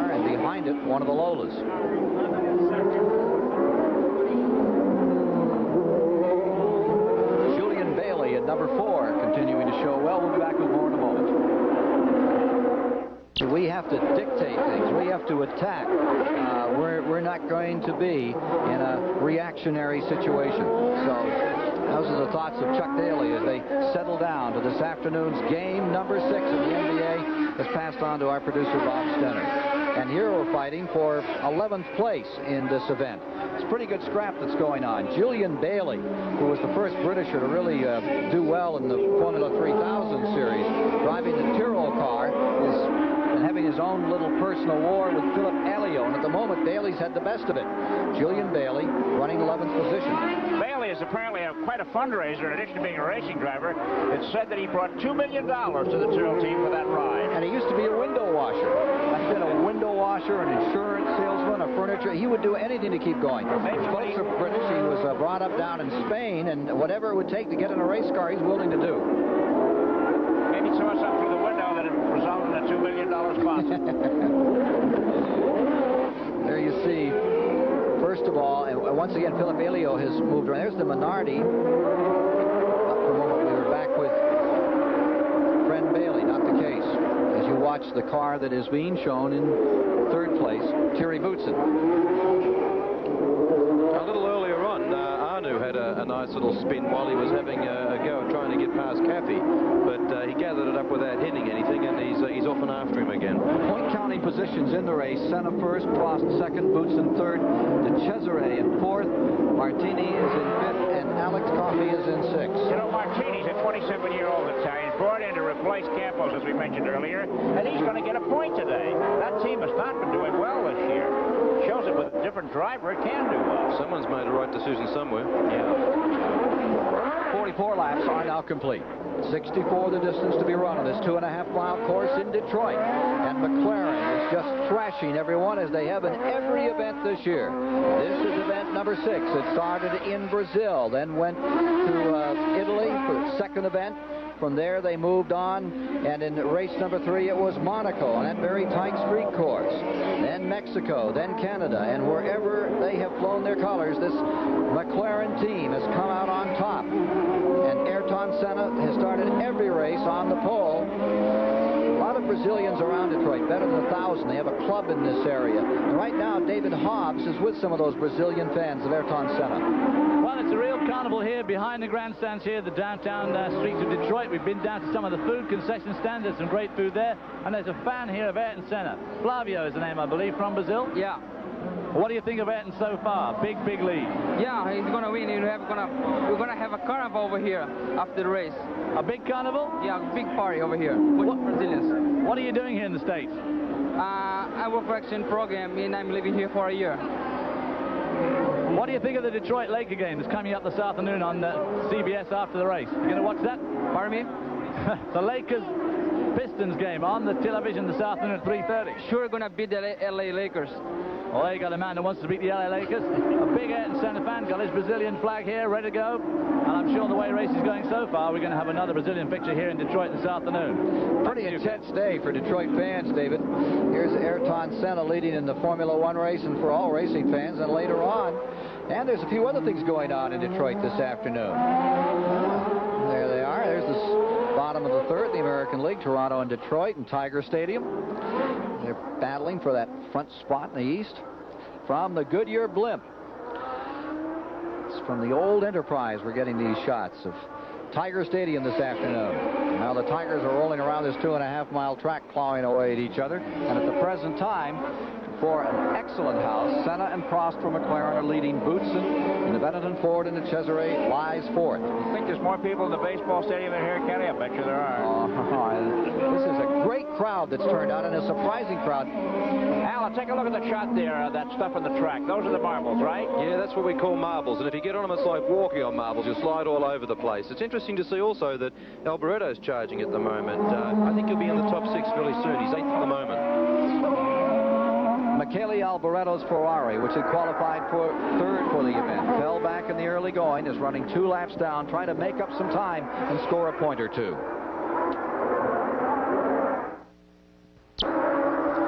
Next Sunday live on CBS is the Michigan 400 miles on the 2-mile track as we watch René Arnoux walking away. He had been running in 8th place, falling by the wayside in that car. And Michele Alboreto has also just fallen out. We were talking about how he might be pulling up to take a position. Alan Jones had just spotted that, and there he came to rest. Yeah, I think I might have put the mockers on him. As soon as I mentioned he was charging and coming up, here we see him off the circuit. 7th and 8th place, both retiring within a few seconds of each other in this event, Alboreto and Arnoux. Also, as De Cesaris goes by, it sounds like he's got a broken exhaust, so let's hope that that doesn't stop his fine charge. At the moment, he's currently in 4th place, so let's hope he can stay there despite a broken exhaust. De Cesaris running in 4th. 13 cars have now retired from the field. Well, that's half the field. Half the field is gone. We were mentioning that next week it's Michigan, live here on CBS. We'll see some passing there. Well, we'll see more passes probably in the first lap than we've seen all season in Formula One. You know, I've been to all the races, and so far this year, there's been one pass of a running leader in 6 Formula One races. One pass. Amazing. And even for the sophisticates who really like Formula One, this is a very long year when McLaren dominates as it has, and there isn't that kind of competition, which America is so used to. Yesterday, the Trans Am race on this track was incredible. They passed each other. There was a lot of action going on, some very good racing. And today, Ayrton Senna is putting on a brilliant performance. He's driving beautifully, but he's the class of the field, and it's a walkover. I think that the allowance of technology to become so important in Formula One racing is hurting the competition. Alan? It is indeed. I mean, at the moment, Jonathan Palmer's moved up to 6th position, by the way, so he's going fairly well. Chris, as you say, technology-wise, do you know that Honda can actually monitor what these engines are doing now in Tokyo? You mean at the moment? At this very moment in Tokyo, they can sit in their headquarters and monitor the exhaust gases, the heat, the turbo speed, everything. No wonder they're spending $60 million on their racing program this year. And still more retirees as this race continues on. Recorded 64 laps, Philip Alliot just retiring from the event. Well, that's the Lola Ford there. Garen LaRouche, Calmel's Lola team. There's something about this track that's tough on the equipment, I'll tell you, and it's not the surface. I think it's a very demanding surface. You have a lot of bumps. That puts a lot of strain on the drive shafts, on all the drive components. Certainly very tiring on the drivers. It's very much a stop-start circuit. Every year we've raced here, we had a lot of retirements. Well, as the cars go faster, that means they have to slow down harder for the corners and so forth, tougher on the brakes and so forth. I noticed during the practice that Prost kept asking for stiffer suspension. Got to be tough on his backside. Oh, too right. You know, with the suspension being stiff like that, these guys are now wearing kidney belts and what have you to just keep everything in shape. Let's get David Hobbs in on this down on pit row. David? Well, the days of domination are not new, you know. Back in 1964, Honda brought out their very first Formula 2 racing engine, car racing engine, and one Denny Hulme and Jack Brabham, now Sir Jack Brabham, drove those cars, and they came first and second in every European Formula 2 round back in 1964. So we shouldn't be too surprised about Honda's supremacy here. Also, McLaren have had their crack of the whip before, back, if you remember, in 1968, 69, 70, 71. The McLaren Can-Am team with Bruce McLaren and Denny Hulme won absolutely everything here in North America. And I think that in some ways, you know, an absolutely dominant team, rather than frightening spectators away, tends to draw them in because they want to come and see if it really is possible, if it really is true. I mean, we're approaching more and more records all the time. Alain Prost won 31 Grand Prix. Is he going to win his 32nd, 34th, 40th? Ayrton Senna the same. He's up to 22 pole positions now in a relatively short career. Is he going to make it 23, 4, 5, 6, 7, 8, 9, and 30? Is he going to actually reach the #1 position in pole positions in 1988, beating Jimmy Clark's record of 20 years ago? I think the crowd start to get this feeling, and they want to get to see some of these things, as well as the fact it's a little bit boring in some ways, but on the other hand, it does definitely attract people. Some of the people down here aren't too attracted to the race. I just asked somebody what they thought of Senna winning the race, and they said, who? But there it is. That's racing, I guess. And, of course, Roger Penske looks like he's heading for that sort of a record in 1988 in the IndyCar racing as well. So it's not all bad, but technology certainly has got the whip hand in this race today. Well, of course, in Formula One, the races only go once in every country. They don't have a following of fans for the series. And people come to their annual Grand Prix race, and if it's a bad race, they have 51 weeks to forget about how bad it was. Well, I told you that Palmer was going quite well, and he was now up into 6th place. In fact, he's now done the quickest lap lap of the race at 1:48. One car in trouble here. That's the teammate of Oscar Loari stepping away. Is that Modena who crashed yesterday, having trouble again today? Yeah, looks like it. He backed into the wall yesterday. They get him out of the car with a back brace. And once again, he's had a problem, and he'll become the 16th retiree from the event. There are a lot of people who say this is the star of the future, Stefano Modena. Bernie Ecclestone is very high on him. He's a young-looking guy who needs a barber, I think. Chris, you might notice as he's taking off his balaclava, you'll see some elastic on his left wrist. A lot of the drivers are putting this on their hands because on a circuit like Detroit, where you're changing gears so often, they're getting severe blisters on their hands, and a lot of them are wrapping the palms with elastic or plastic, like a bandage, to stop them from getting blisters. That's interesting, yeah. Well, when you think of 57 gear changes a lap here, it's a lot of shift work. You divide that into the lap time, and you find that it's a gear change made on the average of every 2 seconds. Exactly.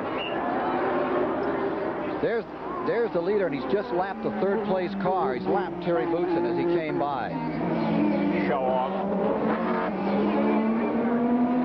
We'll be back with more of the Detroit Grand Prix after this message and a word from your local station. Ayrton Senna has now put a lap on everyone except his teammate, Alain Prost, here in the Detroit Grand Prix as he dominates and thrashes this field like no one's ever done in the previous 6 races run here. Prost is the man there, you see, who is in second place. Thierry Boutsen in the Benetton Ford is third. Andre de Cesare, who may be having some mechanical problems developing, stays fourth. Martini is running in fifth, and Jonathan Palmer is being shown at 6 at 53 laps. Now, in the last lap, Palmer has moved in on Martini and has taken the 5th spot, relegating Martini to 6. Palmer is up 1 more slot. So Jonathan Palmer, that had a 6th place a week ago, the doctor from Great Britain, is now in 5th position, and he's turning some incredible laps out here. Alan was saying that they have been the fastest laps anyone has turned on the course today. Well, up to date, Ken, I think he's done the quickest lap of the circuit. And certainly in the normally aspirated cars. They say that pit stop is coming up on Palmer.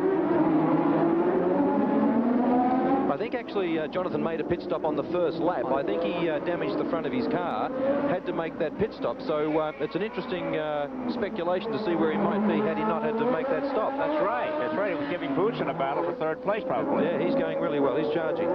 His teammate Julian Bailey's doing pretty well today, too, back there in 9th position. Julian's a first-year Formula One man, having come out of Formula 3000. The only British driver to win a Formula 3000 race last year. There's a lot of people hope that he does well. He seems to be a very well-liked young fellow. And the only all-British team currently running. There's the leader again. In the past several years, the first all-British team, Palmer and Bailey.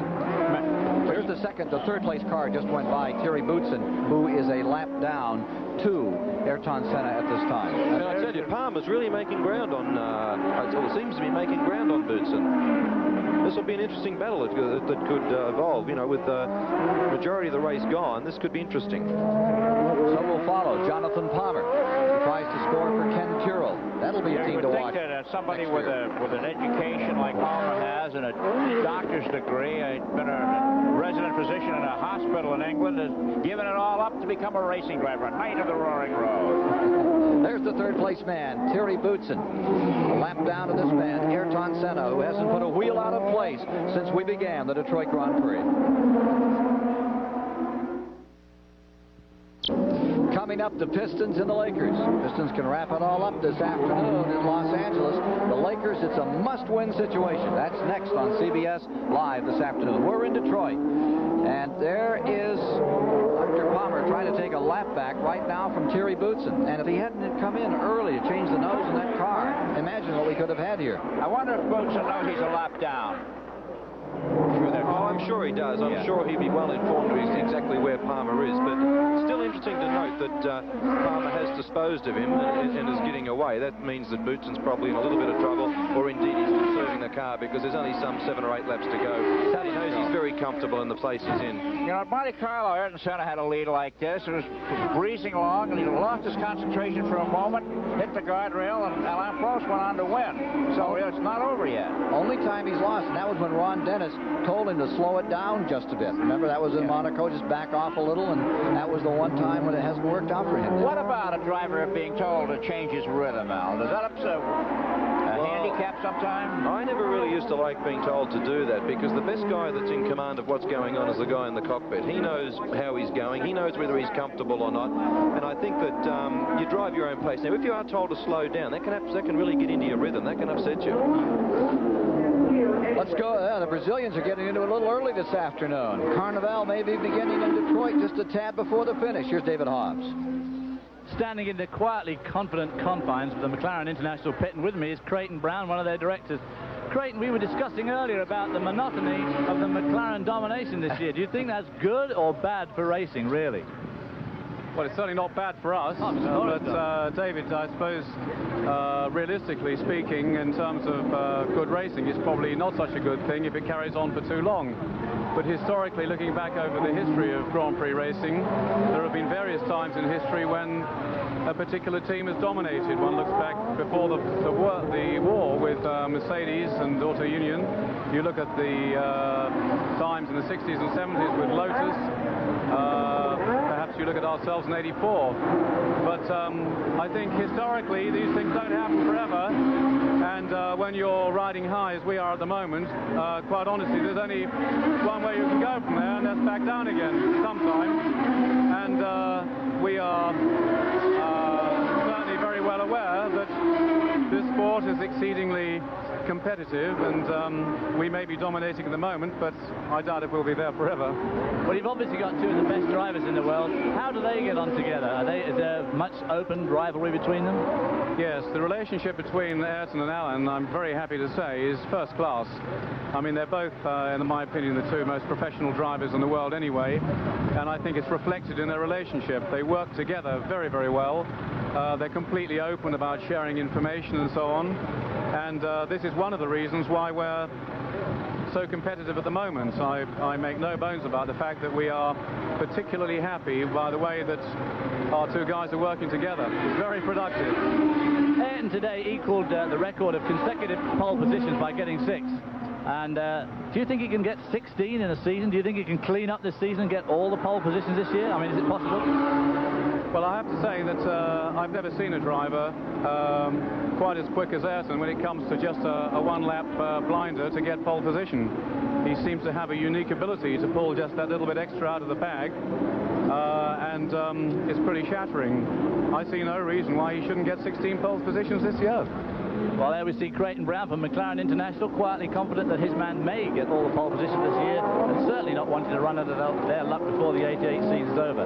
So back to you in the booth for the final few laps of this Detroit Grand Prix. As we watch Ayrton Senna continue to dominate here today, we'll be back with more of the Detroit Grand Prix and see if it will be the 3rd straight Detroit victory for the Brazilian.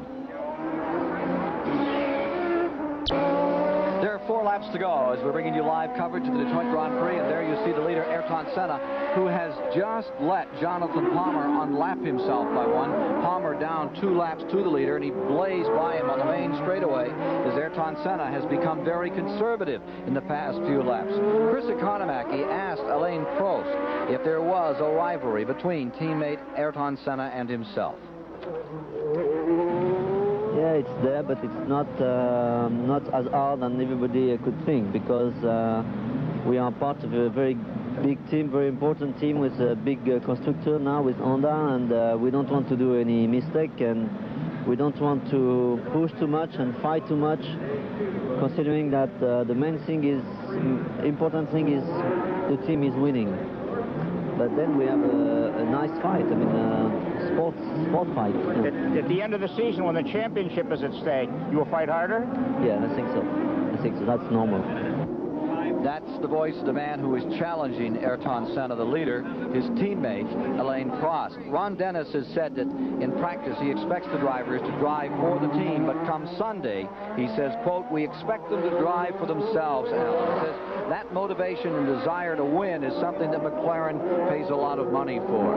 Well, that's quite right. I mean, that's why they chose him in the first place, and then to try and settle them down after that would be a mistake. No, Ron Dennis is very good. He would just let them do their own thing in the race for sure. Now here's Prost, the second place man, number 11 McLaren, running that second position.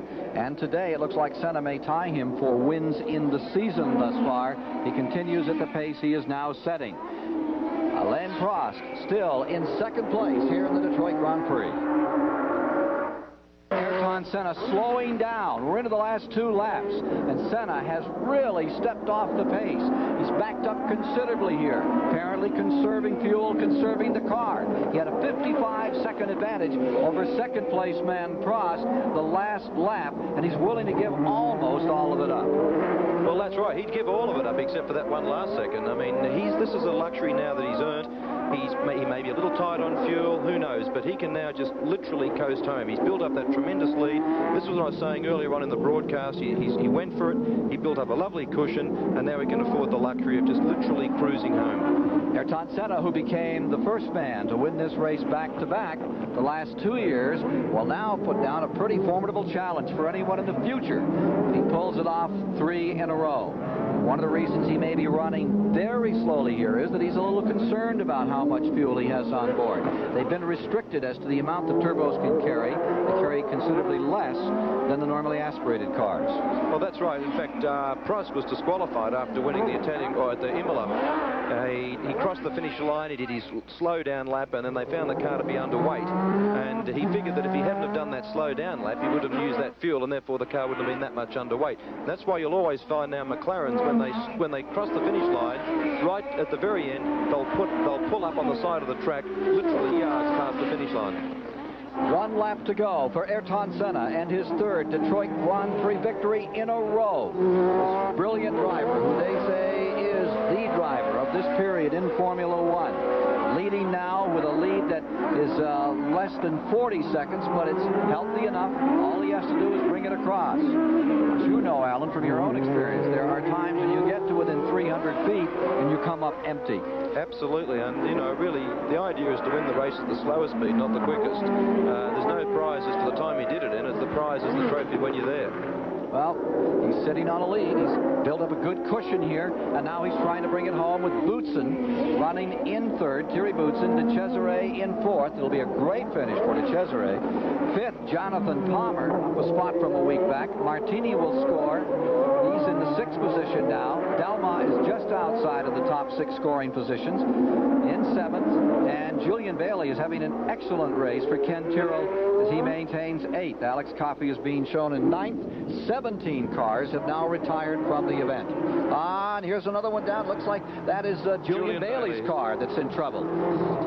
That's a shame, so late in the race. That's a real shame. Julian Bailey with wheels akimbo in car number 4. And here comes Senna up to the spot where Julian Bailey crashed as they come down to that first little tunnel by the Joe Louis Arena. There you see Thierry Boutsen, 3rd place man, a lap down just behind Ayrton Senna of Brazil. And he is running just as slowly as he possibly can to get back to the line. He just waved Boutsen by then. He doesn't even want him sitting close to him. He just said, look, don't get past me. Not a race for the fleet. It is a race for the thinker here, as you said at the top of the show. And Ayrton Senna has backed off that fiery style of his, and he's got just about a 1/4 mile. Here he is into the last chicane, coming down to complete the 1988 Detroit Grand Prix, and to the line, Ayrton Senna, victorious here today before a tremendous crowd, and Brazil gets to celebrate yet another time here in Detroit. We mentioned earlier there's a club of about 1,000 Brazilians who live in Detroit. He, of course, their hero. And as we wait for Ayrton Senna to come back to the victory podium area where Chris Economaki will be chatting with him, let's go right to California, and Brent Musburger is standing by.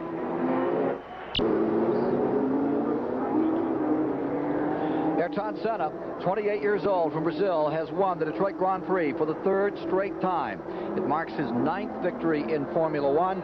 He's headed to the victory podium area where Chris Economaki is standing by.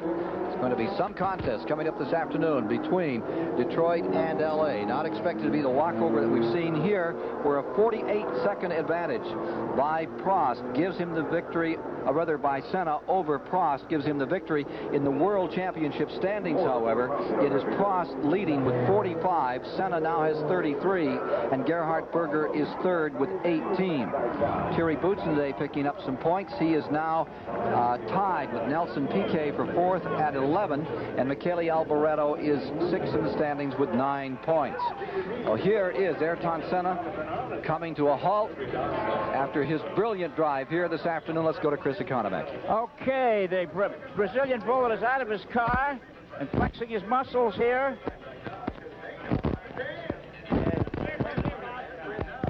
Get his helmet off, and we'll have a word with him. He's pulling his hands out. You can see how tough his hands are. He looks happy here. Joe Ramirez of Team McLaren gets the first tap from Ayrton Senna. And there's a balaclava coming off. Congratulations, Ayrton. 3 in a row. Let's see that hand here. How, okay? Okay, tiring, very hot, very tiring, very difficult. The track was breaking up badly and was almost impossible to stay on the road. Well, you slowed down very, very much at the end. Was it running out of fuel, perhaps? Nah, plenty of fuel. It was just the track was breaking up, and I had such a lead that was no point to risk anything. Okay, that start, you almost got beaten by Berger going in the first turn. Okay, he's going. Okay. Congratulations and good luck. We're losing him now to the formalities on the victory podium. Ayrton Senna of Brazil, 3 straight here in Detroit. A happy man, and he acts as though it was a very simple go. And Alain Prost is here now, getting a microphone shoved down. Alain, congratulations on 2nd place.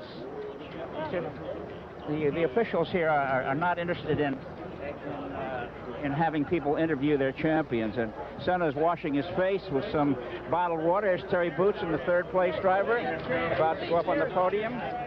Okay, back to Ken Squire. The average speed today was 82.221 miles per hour for the 64-lap distance. 8 cars finished, 18 retired, 2 cars on the lead lap, and Senna led all the way to dominate the Detroit Grand Prix. We're back with you in Detroit, and once again, Detroit has a Brazilian flavor. As on the winning podium, it is Ayrton Senna, supreme, Alain Prost of France in 2nd, and Thierry Boutsen of Belgium in 3rd. Let's take a look at the standings of the 8 people running at the finish. Senna, of course, leading the way with Prost, his teammate, in 2nd place, and then Thierry Boutsen of Belgium giving a Benetton Ford a fine ride for 3rd position. Andre de Cesare has an excellent afternoon with 4th place, and Jonathan Palmer finds himself in 5th when the day is done. Martini scores his 1st point of the season. That's 6th place for him, and among the others that have finished today, the 7th place when it was to be decided was Dalma, and then Alex Coffey of Italy finished in the 8th position. They were the cars still running of the 26 that commenced the activity for 64 laps. Now let's go to David Hobbs. Well, I've got Jonathan Palmer here, who finished 5th. 13th last year, 5th this year. What about next year? 1st, Jonathan? Well, I think my target next year will be to go to the race without having a pit stop to repair the car. Last year it was bent suspension, this year it was a bent front wing on the 1st lap, so I really did make it difficult for myself. What did happen on the 1st lap? Just traffic? Yeah, it was my fault, really. You know, it was all chock-a-block, and everybody ground to a halt at the 3rd corner at turn 3, and I was going a little bit too fast to stop and just nudged into the back of Johansson or somebody, or Modena or something, can't remember. How was the track? Everybody's talking about it breaking up. Was it all that bad? Well, it began reasonably good, but after about 20 laps, it started to get very slippery again. I think perhaps as the track temperature got up, it got more slippery, and then it got a little bit more grip later on. But I think by that time the tyres were going off. But the organisers did quite a good job patching it up, actually, and wherever it was patched up, it stayed pretty good. Well, there seems to be a lot of oil on your helmet. Is that from anyone in particular, or just general oil? I think it's general, sort of 67 laps of Detroit, following other cars. Yeah, no one in particular, I don't think. Okay, before we go, let's just have a look at your little right hand there and see what a couple of thousand gear shifts have done to the doctor's hand this afternoon. Not a pleasant sight at all. Looks like he's been in the bath for 3 or 4 hours. And we go back to Ken for the final standings and a goodbye from Detroit. Thanks very much, Jonathan. Well, let's take a look at those standings after 6 races. Prost still very much in command with 45 points. Ayrton Senna is second at 33, and Gerhard Berger has 18 and third. Then a tie between Piquet and Boutsen with 11 points. Let's go to Chris. All right, here's Alain Prost, the second place driver. Congratulations, Alain. How difficult was it? It was difficult mainly because the track was a disaster today. It was even worse than before because the surface was breaking up after 20 laps, and then there was nothing to do. I mean, even if you were behind, if I was behind Ayrton, for example, there's no way I could pass him because it was too dangerous. And I prefer to stay second and wet because for the championship it's better than nothing. And if you push too hard, you have a big chance to hit the wall. I had odd moments, 2 or 3 times because of the brakes problem and gearbox problems, but I must say there was not a race, except the first 20 laps, it was not a race at all. How's your hand from shifting? Oh, look at the blisters there. Congratulations. Thank you. Right. Terry, nice to see you again now with your mask off your face. You look happy. How's your hand? Perfect, no problem. I have a very good gearbox, no problem. Oh, you're a very good driver. What kind of a day was it for you? Well, it was rather difficult because the circuit was in very bad condition, and at least if you make a little mistake, you're out in the wall. So I tried to go as fast as possible, but avoiding to make any mistake. It was very, very dangerous, very difficult. Many cars went out of the race, Terry, more than ever before. Why do you think that was the case? Because it's a very, very bumpy circuit, very difficult, quite a few accidents too, people hitting the wall, because the gravel, you know, the surface was breaking up. There was a lot of gravel. If you go 10 centimeters off the line, you're into the wall, so that was the main reason, I think. What about your car? I understand this will be essentially the same car you have next year. Will it be a winner next year? I think so. Well, I very much hope so, because I've been winning the normally aspirated class since 2 races now, very comfortably, and the car ran perfectly. I had absolutely no problem during the race. You have enough strength left for the party Ford will throw for you? Yeah, no problem. Okay, good luck to you, Terry Boutsen. And there's the third place man going into this box here for the unilaterals to be televised to some 34 other countries. Okay, now let's go back to our host, Ken Squire. 82 mile per hour average, 3 miles per hour slower than this race has been done as a record pace for Senna. As this race comes to a close, we look out over the Detroit River toward Canada and the beautiful Renaissance Center. A final thought from you, Alan Jones. Well, Ken, it was a slower race, I think, because A, the cars were down in horsepower from the previous years, plus the circuit was breaking up. For my point, it was a boring race, but nevertheless a safe one. I think that's always a main thing, and McLaren's dominance is making it a bit boring, but I think the battle for the 2 drivers should hot up, and I'm going off to have a Cole Foster's. All right. Well, McLaren pulls it off again, 6 in a row. And that's the story here. There is a samba sound right now here in Detroit. What it will be at the end of the day after the Pistons, we'll know shortly. For Chris Economac,